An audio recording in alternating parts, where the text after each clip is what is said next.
Y vamos a ver en esta mañana el tema acerca de las profecías de los imperios mundiales. Hace aproximadamente 2600 años, un rey llamado Nabucodonosor, gobernando el imperio babilónico, que es actualmente geográficamente donde se encuentra la nación de Irak. Este hombre, Nabucodonosor, tuvo un sueño, y en este sueño él vio una estatua gigantesca, una imagen de una estatua gigantesca, y esta imagen tenía la cabeza de oro, los brazos y el pecho de plata, el vientre y los muslos de bronce, y las dos piernas de la estatua. Es muy importante que en este momento sí ya concentren su atención aquí, porque vamos a desarrollar toda esta conferencia impresionante que nos va a revelar exactamente la cronología de todos los imperios mundiales desde hace 2600 años, escucha, hasta que Jesucristo regrese. Dios nos pone en un orden perfecto, el orden de los gobiernos que van a suceder, para que cuando estos gobiernos y estos imperios comiencen a gobernar, nosotros sepamos que Dios nos lo dijo antes, con cientos de años de anticipación a través de los profetas hebreos. Entonces, las dos piernas de la estatua eran de hierro.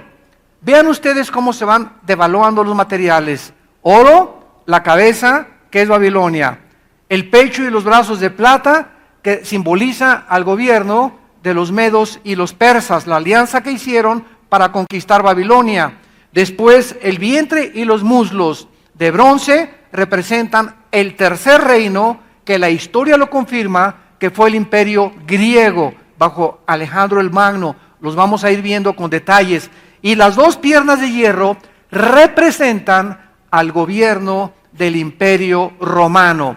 ¿Por qué dos piernas? Porque el imperio romano se dividió en Constantinopla y en Alejandría. Y lo interesante es que los dedos de los pies de la estatua, como lo vamos a ir viendo con muchos detalles, ya eran una mezcla de hierro de las piernas, pero ahora mezcladas con barro. Y sabemos nosotros que el hierro y el barro no se mezclan. Entonces dice la Biblia que la última forma de gobierno mundial, después del imperio romano, y lo vamos a certificar, a corroborar y a confirmar que históricamente en algunos momentos, después del imperio romano vendría la última forma de gobierno mundial, que no sería Rusia, ni Estados Unidos, ni Francia, ni Alemania, ni China. La Biblia profetiza con absoluta certeza, no Walter Mercado, ni los astrólogos, ni la doctora Corazón, ni los gurús, ni los viajes astrales. La Biblia nos dice que antes de que regrese Cristo, la última forma de gobierno mundial será una confederación de 10 naciones, representadas por los 10 dedos de la estatua de la imagen del rey Nabucodonosor. Estas 10 naciones, como lo vamos a ver después en el capítulo 7, 8, 10 y 11 y 12 del libro de Daniel, estas 10 naciones van a ser gobernadas por el futuro dictador, malévolo, perverso, sanguinario y cruel más grande que la historia ha conocido, que la Biblia lo califica con el nombre de la bestia, y también se le da el nombre en las cartas de Juan como el anticristo. Entonces, este hombre, el anticristo, va a surgir de una de estas 10 naciones. No va a surgir de México, ni de Guatemala, ni de Honduras, no va a surgir de la China, no va a surgir del Asia. El anticristo va a surgir de una de estas 10 naciones que fueron la descendencia, o que fueron la extensión del imperio romano. Entonces, de acuerdo a la Biblia, las naciones que formaron el antiguo imperio romano, que fueron casi toda Europa, el norte de África y algunas del Medio Oriente, de toda esta conformación geográfica y de naciones, van a juntarse 10. ahora sí que van a ser el G10, ya no el G8 ni el G5, van a ser el G10. 10 naciones van a surgir y se van a formar como una confederación, y de una de estas 10 naciones surgirá el futuro dictador mundial, a quien el Señor Jesucristo en su segunda venida va a destruir. Entonces, qué interesante es poder adentrarnos en este maravilloso libro que es la Biblia, un libro de profecías tan asombrosas, tan claras, tan detalladas. Y nosotros que estamos viviendo en el siglo XXI, podemos dar testimonio de que todo este panorama y todo este escenario profético, geográfico, histórico, que hace miles de años los profetas hebreos nos describieron, está delante de nosotros. Y las naciones que la Biblia profetiza, que iban a comenzar a tomar la preeminencia política, económica y militar del mundo, son las naciones que en el siglo XXI en el cual vivimos están destacando y están formando parte como los protagonistas del último imperio mundial. Ahorita podemos tener rápidamente una visión, ¿verdad?, del mundo y darnos cuenta de lo siguiente. El último imperio romano, ¿cuándo terminó? En el año 350-400 aproximadamente después de Cristo. Muy bien, el imperio romano, que fue el más sanguinario de todos, se dividió. Les voy a dar solamente un breve panorama de la historia para poder adentrarnos con profundidad en estas profecías. Este imperio romano, que duró 300, 400 años, hace 2000 años, ¿quién siguió después de este imperio romano? Porque han pasado 2000 años desde que el imperio romano sucumbió. Pero cuando nosotros usamos la palabra sucumbió o fue destruido, no estamos hablando de una forma clara, porque el imperio romano continúa vivo. El imperio romano, como decimos en México, es la misma gata, pero revolcada. Lo que fue el poder militar y político y económico durante casi 400, 500 años, que fue el imperio romano simplemente se convirtió, o sea, dio la misma voltereta con el mismo poder, pero ahora religioso. Del poder político se convirtió y se transformó en otra bestia, en un poder religioso. Y este poder religioso gobernó al mundo durante los últimos 20 siglos. Porque cuando el Vaticano se forma a través del papado, comienzan los papas a gobernar Europa, a los reyes, el comercio, y se convierte en el estado más rico de Europa en 18 siglos.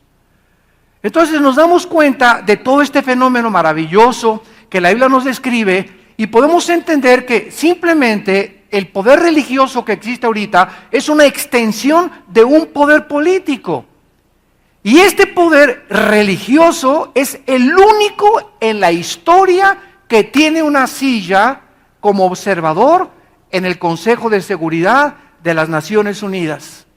Ninguna otra religión tiene el poder político, estamos hablando no religioso, político, como lo tiene Roma.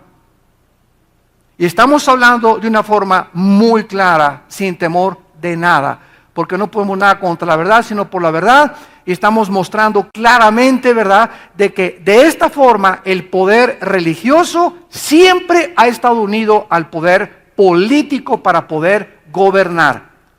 Los políticos necesitan el poder religioso para obtener votos. Y si en un país cierta religión es la mayoría, el poder político lo necesita. Y si esta mayoría religiosa es musulmana o es católica o es judía, etcétera, etcétera, el gobierno tiene, ¿verdad?, que someterse a la mayoría si es que es un gobierno que se puede clasificar como democrático. Entonces, qué interesante es que ver durante 2000 años ha habido un poder religioso que viene del Imperio Romano y que sigue teniendo su centro o sus cuarteles generales en Roma, y que se convierte en un poder político al mismo tiempo. Vuelvo a repetir, ninguna religión tiene poder político más que Roma. Y lo puedes corroborar y lo puedes comprobar a través de la historia. Esto es interesante porque hasta fines del siglo XIX, el Medio Oriente estaba gobernado principalmente por los turcos, por los otomanos. Y ya a finales del siglo XIX hubo un levantamiento, un movimiento del Espíritu Santo a través de varios hombres. Uno de ellos se llamó Teodoro Herzl, judío, que comenzaron a sentir la necesidad de regresar a Israel.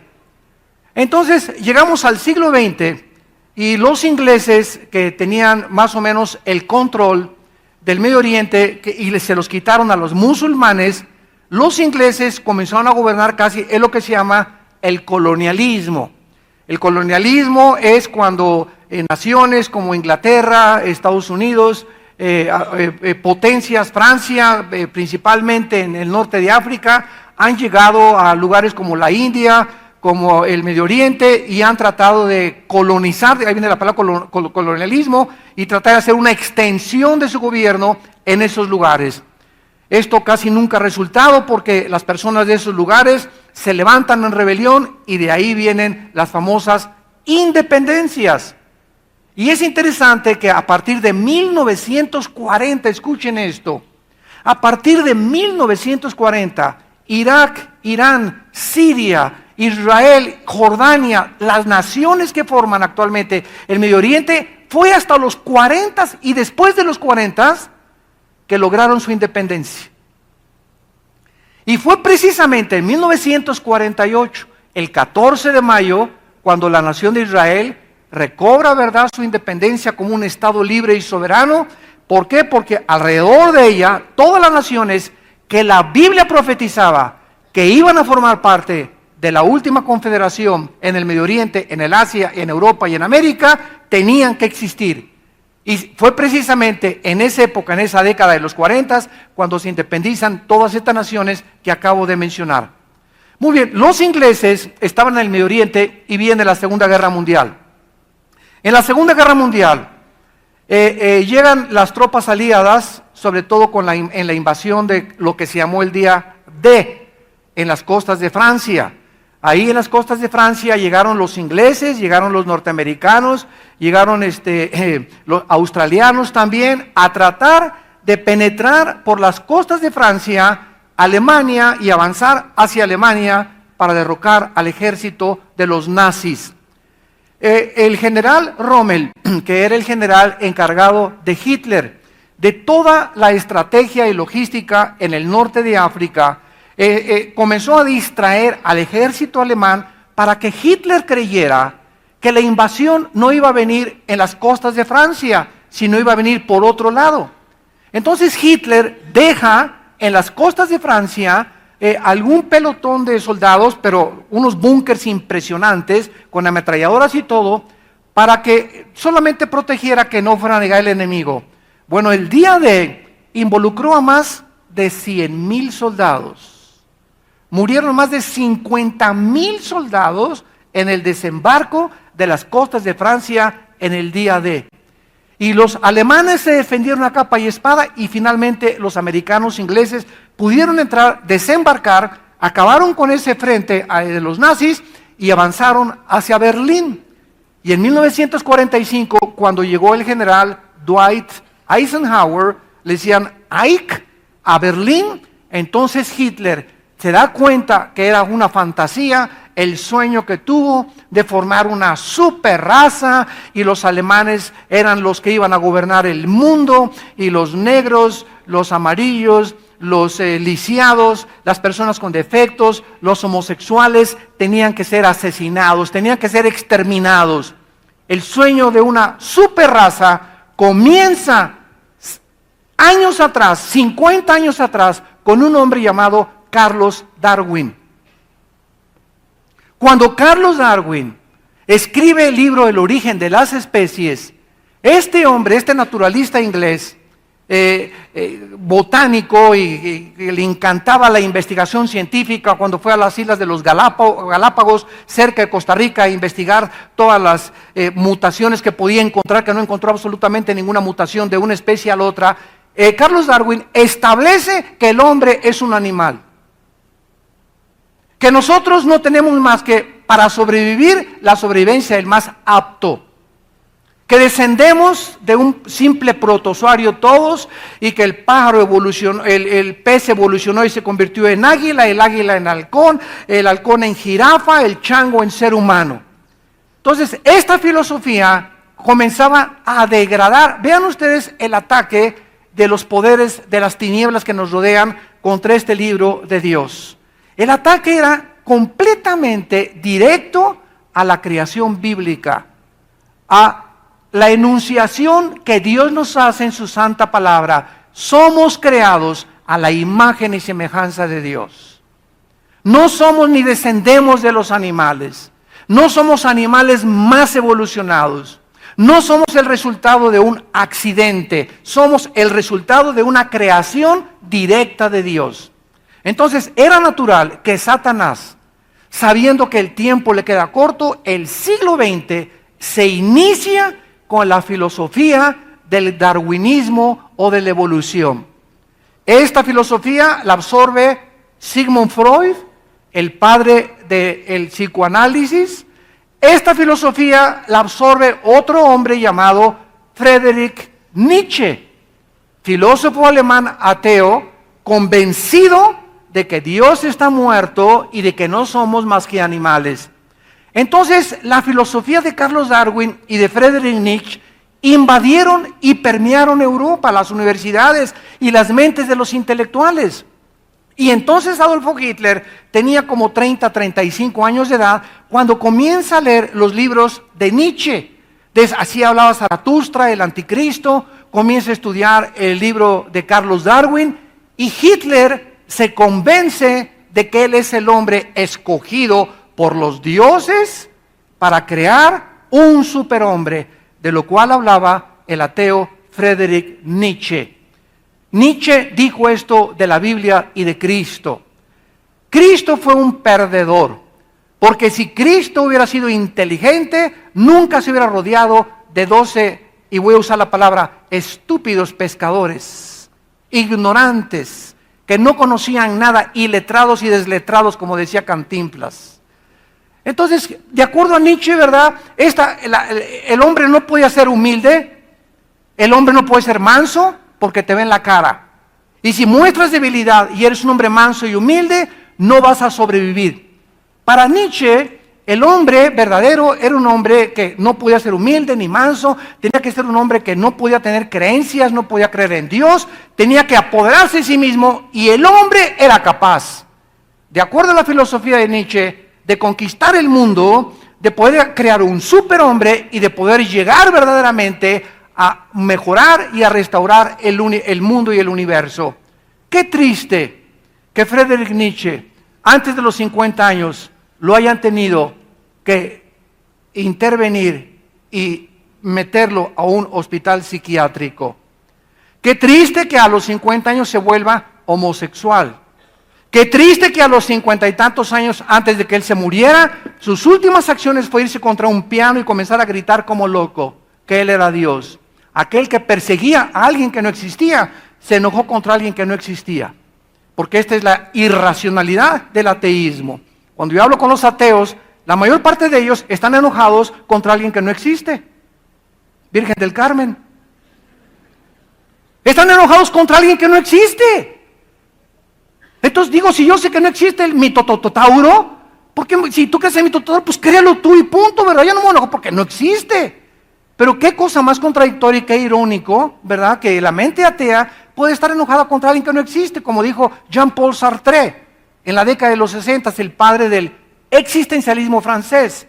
Llego al final de mi vida y le dice a su hija, descubriendo que he luchado contra algo que no existe. Yo mismo filosóficamente, dice Sartre, soy una contradicción de la misma lógica elemental. Entonces Hitler se descubre, ¿verdad?, que está acabado totalmente y con su esposa Eva Braun en el búnker que hizo en Berlín. Agarra una pistola y se da un balazo.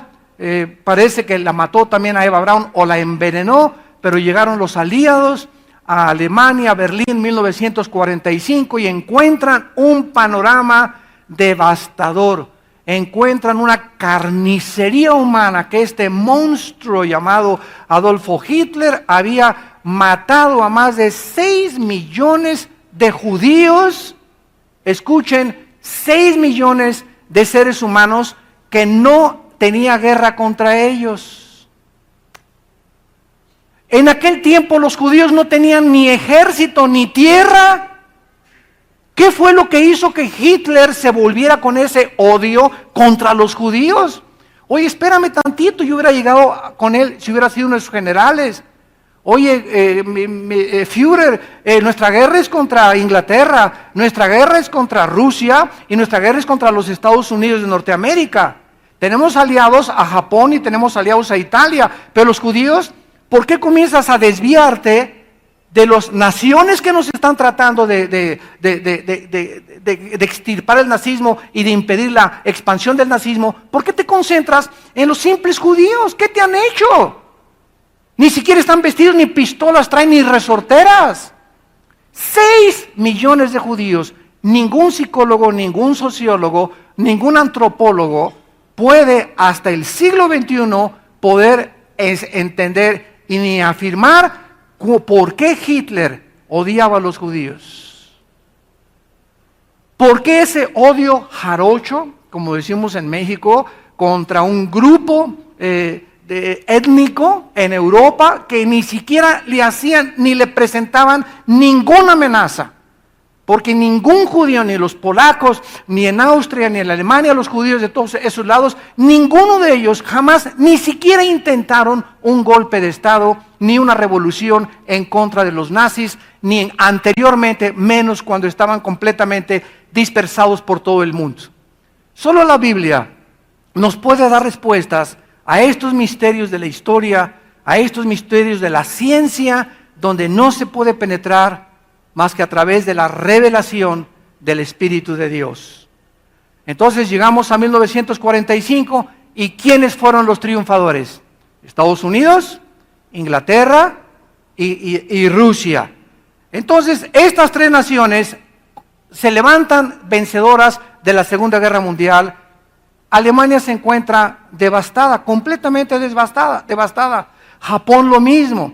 Después de las bombas atómicas en Hiroshima y Nagasaki, Japón se encuentra, ¿verdad?, paralizado totalmente. Mussolini, que se había aliado con Hitler, lo cuelgan ahí en la plaza en Italia, lo arrastran, tuvo el mismo final que tuvo Muammar Gaddafi en Libia. El pueblo se le aventó encima, lo apuñalaron, lo violaron, lo colgaron y casi lo queman vivo a Benito Mussolini. Entonces se levanta en el mundo una nación que son los Estados Unidos de Norteamérica, como la potencia más grande económica, política y militar del siglo XX. 4 años después, más o menos como en 1950, se levanta otra nación, la Unión de Repúblicas Soviéticas. Y entonces Rusia comienza a competir. Ahora sí vamos a seguir con cuidado esto para ver la exactitud de las profecías bíblicas. Rusia comienza a competir con los Estados Unidos y en lo que se consideró y se llamó en la historia como la Guerra Fría. ¿Por qué fría? Porque ninguno se disparó. Era una guerra de ataques, de verbales, esto y el otro, y de conquistas. Hubo un problema gravísimo en los 60 cuando Nikita Khrushchev manda misiles a Cuba y el presidente John Kennedy, antes de ser asesinado, muy valientemente le dice a Khrushchev: o saca los misiles o aquí estalla la Tercera Guerra Mundial. Gracias a Dios que de acuerdo al plan de Dios no iba a ser la Tercera Guerra Mundial todavía. Khrushchev saca los misiles y se retira otra vez a Rusia. Fue la única vez durante este tiempo de la Guerra Fría que hubo un peligro de una Tercera Guerra Mundial, en los tiempos de Kennedy y de Khrushchev. Entonces Rusia comienza a competir con Estados Unidos, pero no puede competir con Estados Unidos simplemente porque Rusia adopta el sistema comunista, donde el sistema comunista tiene solamente el sistema de lucha de clases que heredaron de Carlos Marx, que fue el fundador de la dialéctica materialista y del marxismo hegeliano que comenzó a gobernar Rusia. Rusia comienza a entrenar maestros y a mandarlos a las universidades de Europa y a las universidades de Estados Unidos para poder comenzar a influir en las ideas comunistas a los estudiantes universitarios y a los intelectuales también, los cuales comenzaron a seguir de una forma desesperada esta idea de Rusia. Y entonces tenemos que el siglo XX está considerado, santos de Dios, a través de toda la historia, el siglo donde más ateos han surgido. Antes del siglo XX tenemos a Blaise Pascal, cristiano, Isaac Newton. Restriégale los libros de Isaac Newton a tu maestro de la universidad, ateo, porque dicen que los que creen en Dios son de menos inteligencia. Los más grandes físicos matemáticos, Blaise Pascal, Isaac Newton, Louis Pasteur, Maxwell, todos los que descubrieron las grandes leyes de la gravitación, de la electromecánica, del espectro electromagnético, etcétera, etcétera, todos ellos eran cristianos. Y las más grandes universidades de Estados Unidos, Princeton, Yale, Harvard, fueron fundadas por pastores, para entrenar pastores y líderes cristianos que fueron al mundo entero a llevar este mensaje glorioso de que Dios en Cristo estaba no tomándonos en cuenta nuestros pecados, reconciliándonos con Él a través del derramamiento de la sangre del Hijo de Dios. Pero este mensaje no quería ser aceptado para las mentes intelectuales. Y estas universidades, Princeton, Yale, Oxford, Harvard, que eran los bastiones del cristianismo, ahora son los centros más grandes del ateísmo, el humanismo, el escepticismo y el evolucionismo. Yo, aunque le dieran una beca a mi hijo en Harvard, yo no lo mandaba aunque lo becaran, porque iba a salir un diablo inteligente nada más. Prefiero un santo bruto a un diablo inteligente. Durante todo este tiempo, Estados Unidos ocupó, repito, la supremacía militar, política y económica del mundo. Y en 1989, esto es maravilloso porque estamos leyendo un libro que es Daniel, que nos explica que no iba a haber, después de Roma, otro imperio hasta las 10 naciones que se conformaran y que están ante nuestros ojos, y los vamos a ver más adelante. En 1989, un hombre llamado Mikhail Gorbachev, el líder de la Unión de las Repúblicas Socialistas Soviéticas, va al Vaticano y le concede una cita a Juan Pablo II, en aquel tiempo Papa de Roma. Y Mikhail Gorbachev, usando, ¿qué cosa? El poder religioso más grande que hay. Nadie compite con Roma en el poder religioso. Se muere el archipriota de Chipre o el líder ortodoxo y ni quien vaya al entierro. Se puede morir el líder de los musulmanes ni quien vaya al entierro. Se puede morir el líder de los de judíos o rabinos, van a malos rabinos. Pero se muere un jefe de Roma y va el mundo entero, y los gobernantes del mundo entero van a rendirle honores, políticamente hablando. Mikhail Gorbachev va al Vaticano y entonces desde el Vaticano, usando el Vaticano como un trampolín, muy inteligente Gorbachev, ¿saben lo que dijo? Al público en general, naciones del mundo, escúchenme. Quiero reconocer, aquí mismo en el Vaticano, enfrente del líder más grande religioso que hay, quiero reconocer que fracasó el sistema comunista en Rusia. ¿Por qué? Porque nos aislamos del capitalismo. Sacamos a Dios de nuestras escuelas y sacamos a Dios de las iglesias. Y hemos llegado a comprender, esto fue en 1989-90, cuando comenzó a derribarse el muro de Berlín en Alemania, que fue el absurdo más grande, ¿verdad? Dividir a una nación en Alemania Oriental, Alemania Occidental, la comunista y la libre. Bueno, el muro se derriba después de estas cosas que sucedieron en Rusia, y Gorbachev dice: cometimos el error de aislarnos del capitalismo Tenemos 10 años, o sea, de 1980 al 90, es lo que dio a entender Gorbachov, Rusia se estaba desmoronando económicamente. Pero con un frente ante el mundo de no, los rusos y esto y el otro, no era cierto, no era cierto, no era cierto. Era la pura pantalla, la pura cortina de humo. Entonces Gorbachov acepta su fracaso y dice, vamos a cambiar completamente ya. Vamos ya a tener negocios con los países capitalistas y vamos a permitir que las religiones de todo el mundo regresen a Rusia. A esta política Gorbachov le llamó la perestroika. Y el mundo fue sacudido al darse cuenta, ¿verdad?, que pues Rusia se estaba derrumbando, se derrumbó y siguió prevaleciendo Estados Unidos como la primera potencia, nunca como un imperio babilónico, medo-persa, griego, romano. Estados Unidos fue una supremacía política, económica y militar, pero siempre que Estados Unidos, y no estoy defendiendo a Estados Unidos ni a ninguna nación, porque tenemos nuestra ciudadanía nosotros en Cristo, y amamos todas las naciones, amamos a árabes, amamos a sirios, a musulmanes, a palestinos, a americanos y a todos. El cristiano no puede ser racista. Si eres racista, búscate otro sistema de pensamiento, porque el cristianismo es antirracista y no nos consideramos ni estamos orgullosos de ninguna nación. Simplemente Estados Unidos, las naciones que llegaba a conquistar, se retiraba y dejaba que siguieran. No hay ninguna nación que tenga la bandera norteamericana y que diga, es una colonia de Estados Unidos en el siglo XXI. Lo que sí hizo Rusia. Rusia llegó a Europa y conquistó Austria y Polonia y todas esas cosas, y las quería, ¿verdad?, el nazismo apoderarse y gobernar a ellas completamente. Pero pasa algo tremendo, llegamos al año 2000, al siglo XXI, y en el siglo XXI, Estados Unidos, vean la rapidez con la que nos estamos acercando a la culminación de la historia. Al llegar al siglo XXI, Estados Unidos comienza a tener problemas gravísimos económicos y morales.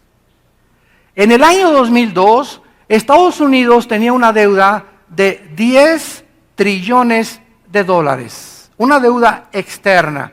Para que alguien tenga la menor idea de cuánto es $1 trillón, te voy a decir que simplemente haz un experimento. Comienza a contar $1 durante 250 años cada minuto y no vas a llegar al $1 trillón. Entonces, Estados Unidos comienza a darse cuenta que ha prestado demasiado dinero, ha pedido prestado demasiado dinero, tiene una balanza administrativa completamente descompensada, y Estados Unidos comienza a darse cuenta que no puede seguir así. Y llegamos al 2007, 2008, y viene la caída de la bolsa de valores de Wall Street, donde por primera vez caen 777 puntos la bolsa de Wall Street en Nueva York. Más del 50%, escuchen, de los billonarios, no millonarios, billonarios se suicidaron. Si estoy hablando de hace 5, 6, 7 años máximo. Tú me puedes decir, oye, pero como una persona que es billonaria, que tiene más de $1,000 millones, 3,000 o 4,000 o los que sean, ¿cómo puede? Oye, espérame tantito, es que ningún billonario ni ningún millonario tiene el dinero debajo del colchón. Todo lo tienen invertido en acciones, en compañías, en empresas. Y lo que maneja casi toda la economía del mundo son las bolsas como la de Nueva York, que es la más grande del mundo, que se encuentra en el mero centro de Nueva York. Y cuando cae la bolsa de valores, de repente, oye, mis $1,000 millones, compadre, no tienes absolutamente una plata aquí que guardar. Esto sucedió en la Segunda Guerra Mundial, cuando los marcos alemanes se devaluaron. Mira, en la Segunda Guerra Mundial, si tú tenías 1,000,000 de marcos alemanes, vean la devaluación, 1,000,000 de marcos cabían en una carretilla, y en esa carretilla, con 1,000,000 de marcos, no te alcanzaba para comprar un bolillo. Esa fue la devaluación que tuvo el marco alemán en los tiempos de la Gran Depresión, en los 1930, años antes de la Segunda Guerra Mundial, después de la Primera Guerra Mundial. De repente se acabó. Hace poco nosotros en México, en el siglo XX, yo me acuerdo muy bien, con un expresidente que ya murió. Y yo iba al banco, vivía yo aquí en el norte, vivíamos allá por Valle Dorado, y tenía mi dinero, algunos dólares ahí ahorradillos, algunos poquitillos dólares ahí guardados. Y llego al banco a pedir mis dólares, y era una cola como de 300 personas, me acuerdo, ahí en Satélite, esperando que nos dieran nuestros dólares, y nos dijo el banco, no les vamos a dar nada, ya no hay dólares. Y anteriormente el presidente había dicho, voy a pelear como un perro por el peso.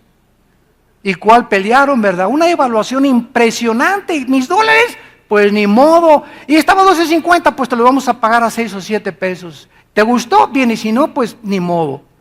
Y así es como trabajan. En Estados Unidos hay una ley, escúchenme. Si tú tienes en Estados Unidos $1,000,000 en un banco, hay una cláusula, y ya acuérdense de esto, todos los contratos te ponen así las cosas bonitas y siempre tienen cláusulas que ni con lupa las ves.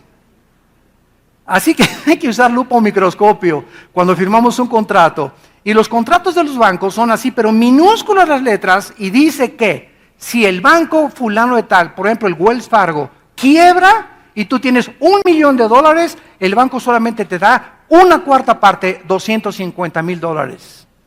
Y perdiste de la noche a la mañana $750,000, y hazle como quieras. Y vienes a alegar, ahí está la cláusula en el contrato. No la vi, use lentes. Vivimos en un mundo de trampas. Vivimos en un mundo engañoso.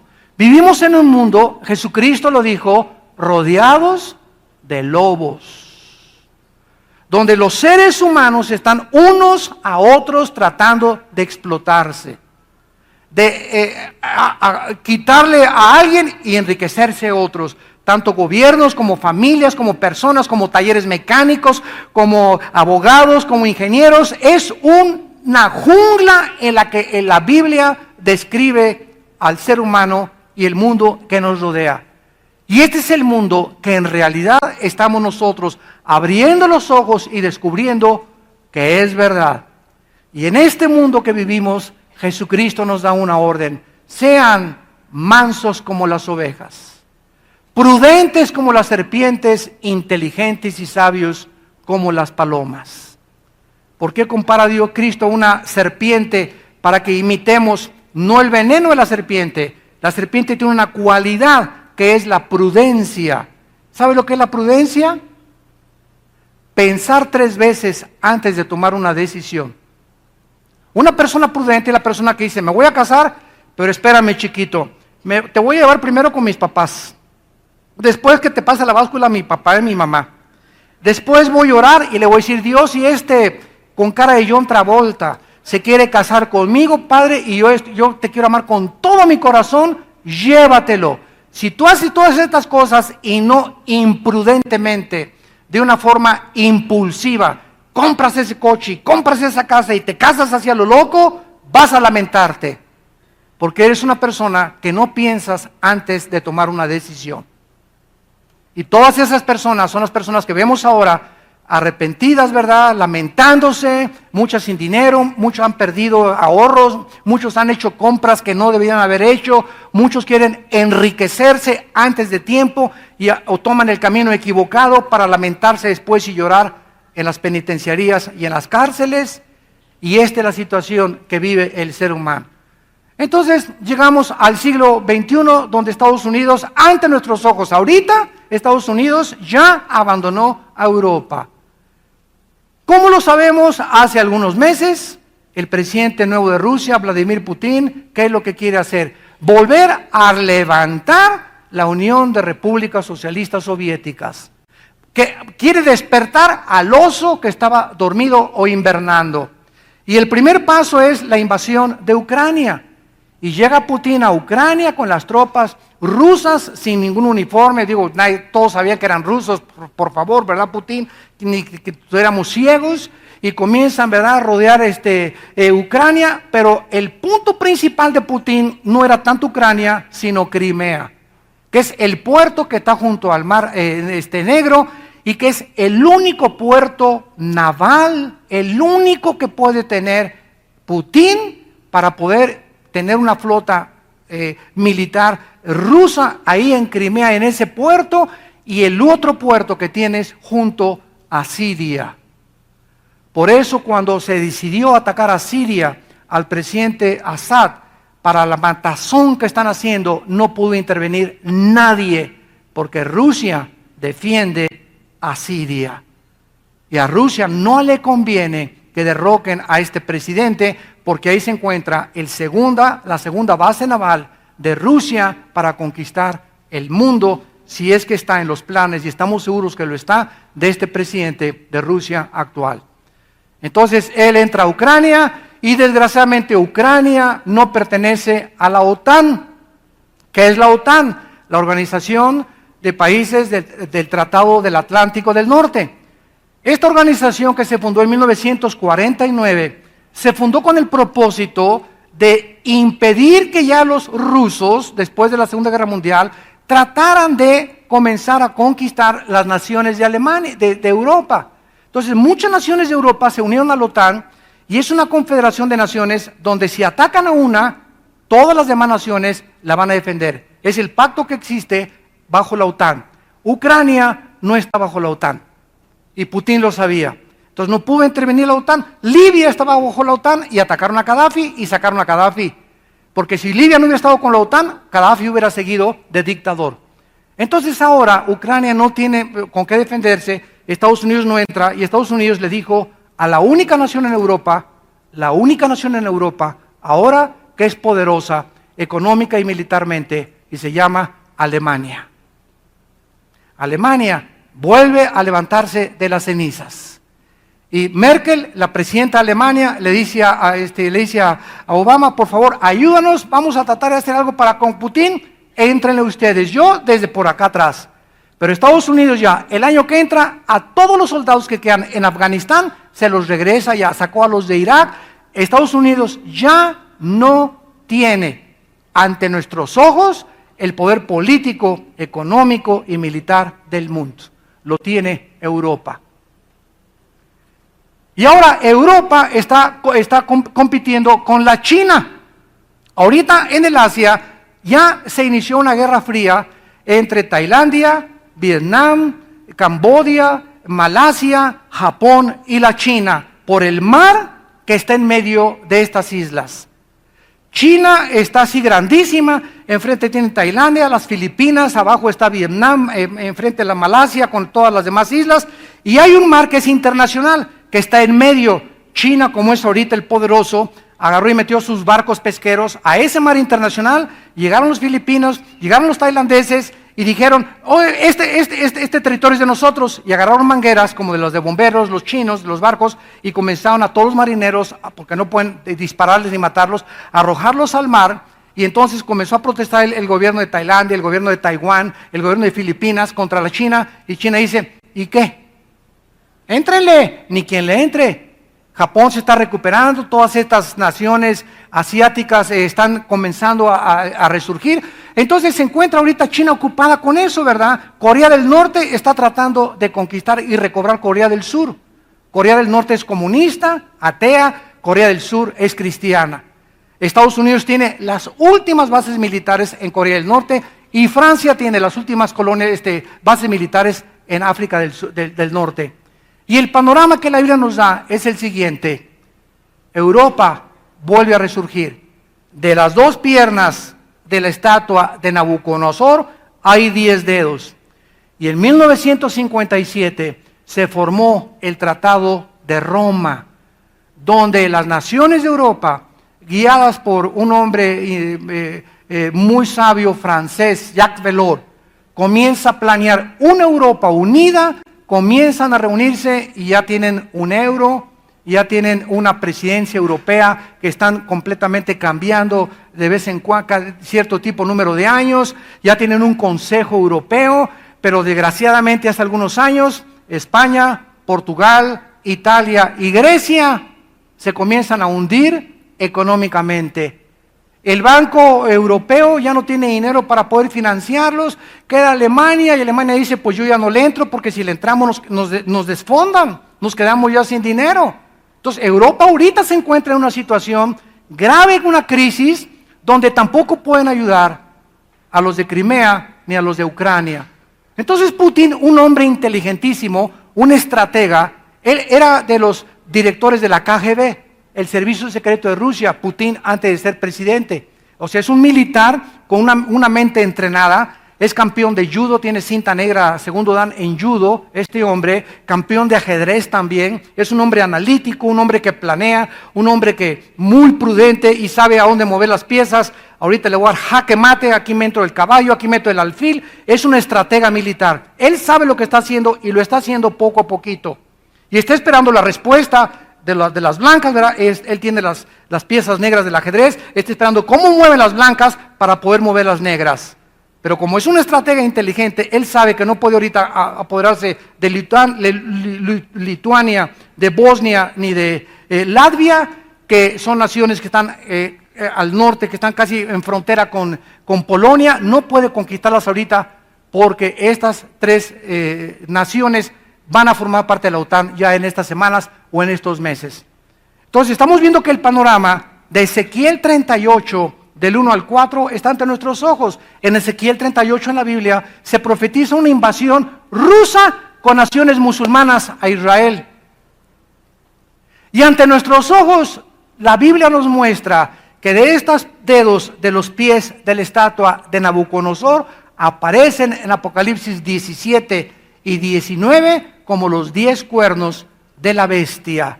Los cuernos en la Biblia representan poderes, emperadores o gobernantes o naciones.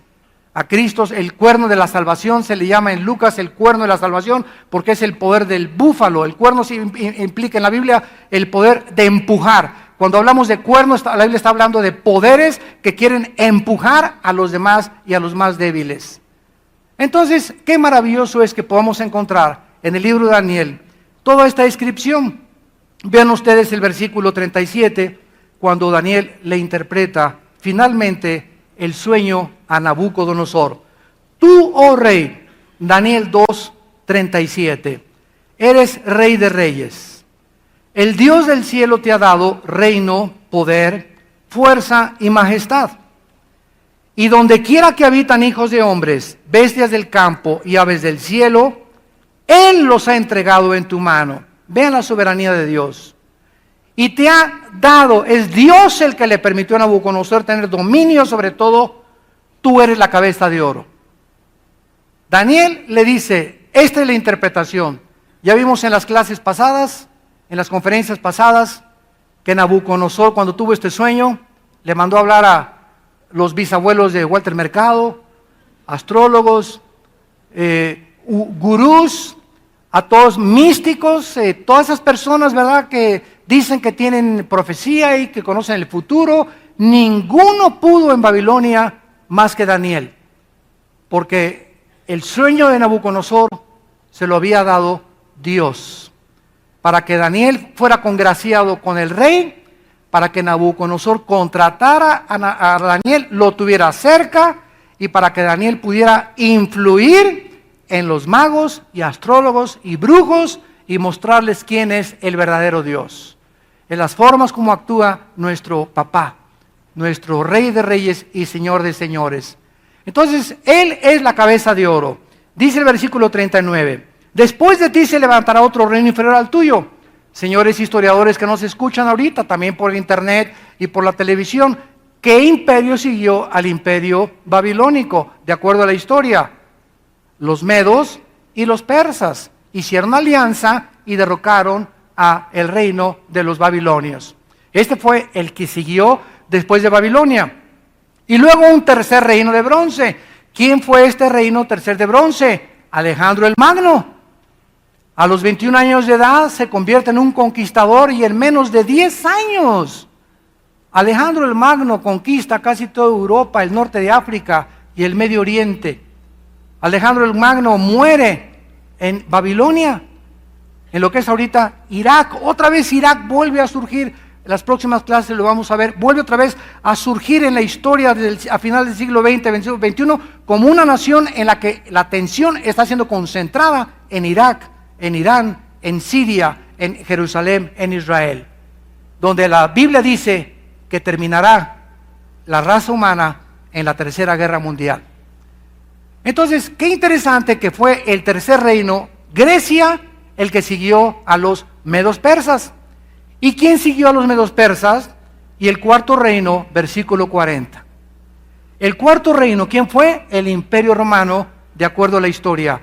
Cuando Daniel escribió esto, lo escribió con más de 700, 800 años de anticipación.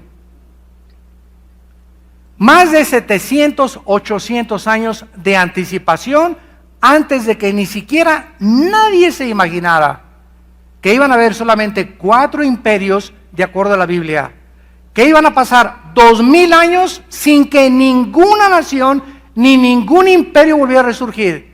Los otomanos intentaron, fracasaron, los ingleses intentaron, fracasaron, Estados Unidos nunca fue un imperio mundial, tuvo la preeminencia política y económica y hasta el siglo XXI no ha vuelto, como la Biblia lo profetizó, a resurgir un imperio mundial, hasta que se una estas 10 naciones representadas por los dedos de los pies de la estatua de Nabucodonosor y van a formar parte del antiguo imperio romano. En otras palabras, va a haber 5 naciones de Europa que se van a unir, las más fuertes, con 5 naciones del Medio Oriente. ¿Recuerdan las piernas de la estatua? Constantinopla y Alejandría, que es el Medio Oriente y el Oriente, Europa y el Medio Oriente. Y el barro representa al Medio Oriente, el hierro representa a Europa. Y dice aquí que no se van a unir, claro que no, porque en el Medio Oriente la política no es la que tiene la preeminencia, en el Medio Oriente es la religión. En el Medio Oriente son religiosos, jarochos, mochos, recocochos. Y la religión es sobre la política. Ahí si eres presidente eres religioso. Y en el Occidente no. Aquí están separando, ¿verdad? La iglesia y el Estado, 2 cosas diferentes. Pero en el Medio Oriente es completamente diferente. Por eso son fanáticos los radicales musulmanes de la religión al grado de subirse a un avión e irse contra una torre en el nombre de su Dios al que ellos veneran. Porque la religión para ellos es la garantía del cielo después de esta vida. Entonces se van a unir. Ahora, para terminar, porque no tenemos ya mucho tiempo, qué interesante es esto. ¿Por qué se va a unir el Medio Oriente y Europa? Y Estados Unidos está haciéndose a un lado, Inglaterra también, Inglaterra ya tampoco tiene poder. En Inglaterra hay más mezquitas musulmanas que iglesias cristianas. Y en Francia, Holanda y Alemania hay más musulmanes que europeos. La tasa de crecimiento en Europa es casi del 0.02. Los musulmanes están como conejos reproduciéndose y de acuerdo a las estadísticas, en 15, 20 años, si el Señor no ha regresado, los musulmanes gobiernan Europa. Por la multiplicación, porque ya no hay, ahorita la población de Europa es puros viejitos. Si tú vas a España, el 50% de los jóvenes en España no tienen trabajo. No hay fuentes de trabajo. Y están llegando a España, ¿verdad? De Marruecos, de Portugal, de todos lados a buscar trabajo. No hay trabajo, no hay trabajo. Y se dedican a qué cosa, ¿verdad? Se dedican a robar, se dedican al fraude, se dedican a otras cosas. Pero Europa es un país, ¿verdad? Donde tiene que surgir un hombre como Hitler, pero con 100 poderes más grandes que los de Hitler. Y en un caos ahorita económico en Europa, ya el petróleo del Medio Oriente no tiene garantía con Estados Unidos. Ahorita se compra en dólares. Si tú vas a Francia y eres presidente de Francia y quieres comprar petróleo a la organización de exportadores de petróleo, ¿verdad? Que lo forman los países de Saudi Arabia, de Irán y de Irak, etcétera, etcétera, tienes que pagarles no en francos. Quiero comprar petróleo aquí en mis francos. No, tienes que pagar en dólares. Si eres español y quieres comprar petróleo, en dólares. Si eres alemán, en dólares. La venta del petróleo es en dólares. Y estos países están tratando de que ya no se usa el dólar para comprar el petróleo, sino el euro. Entonces, forzosamente Europa se tiene que unir al Medio Oriente para que el Medio Oriente le garantice el flujo del petróleo a Europa. Europa pueda levantarse porque Estados Unidos ya no puede levantar a nadie ni a sí mismo y puede entonces ya unirse, y cuando estas 10 naciones, para terminar, cuando estas 10 naciones se unan, damas y caballeros, nosotros, la iglesia, ya no estamos aquí. Cuando se unan las 10 naciones, surge el anticristo, nunca antes. Es imposible estar diciendo que el anticristo es el rey de España o el rey de aquí. No sabemos hasta que venga esta unión de 5 países del Medio Oriente y 5 de Europa. Padre, gracias por tu palabra.